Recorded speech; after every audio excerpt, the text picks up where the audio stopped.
यदि समस्त दुखों से तुम्हें मुक्त होना है, परम आनंद की प्राप्ति करनी है। देखो, सबका लक्ष्य है, एक छोटे जीव चींटी से लेकर के ब्रह्मा तक उस परम सुख को प्राप्त करना।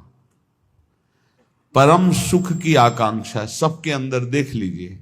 हम धन कमाते हैं तो सुख के लिए, परस्पर मित्रता करते हैं तो सुख के लिए, ब्याह करते हैं तो सुख के लिए, संतान करते हैं तो सुख के लिए, पद की चाह करते हैं तो सुख के लिए, जीना चाहते हैं तो सुख के लिए।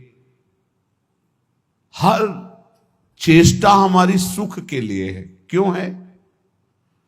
क्योंकि हम सुख सिंधु के अंश हैं। जो आनंद सिंधु सुख राशि, वो प्रभु कहते हैं ममई वांशो जीव लोके जीव भूता सनातन।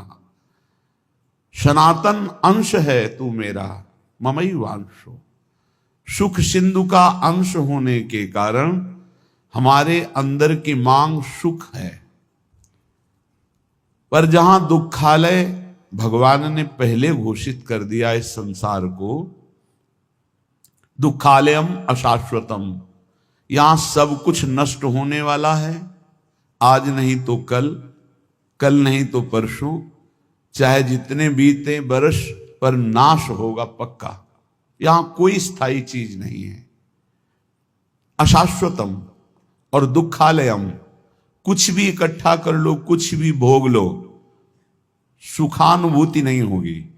सुख कहते हैं जो स्व से प्राप्त होता है, दुख कहते हैं जो पर से प्राप्त होता है। पर से प्राप्त करने की सुख लालसा ही हमें दुख में फंसाती जा रही है। स्व स्वरूप है, पर सब कुछ है। स्वरूप के सिवा सब कुछ पर है। उमा कहो मैं अनुभव अपना, सत हरि भजन जगत सब सपना। ये स्वाप्निक सुख दुख ही है, जिसे हम सुख समझते हैं। ये सुख नहीं, ये सुख की छाया है, समझ पड़ती नहीं। ये गिरधर की माया है। ये ऐसी माया है, ऐसा लगता है इसको भोग लिया तो सुख नहीं मिला, इसको भोगें तो शायद सुख मिलेगा, इसको चख लिया अब इसको चखें, इसको देख लिया अब ऐसे भागता रहता है मन इंद्रियों के साथ। सबकी चाह सुख है, पर यह चाह की पूर्ति जगत में नहीं होने वाली, ये प्रभु में ही होगी।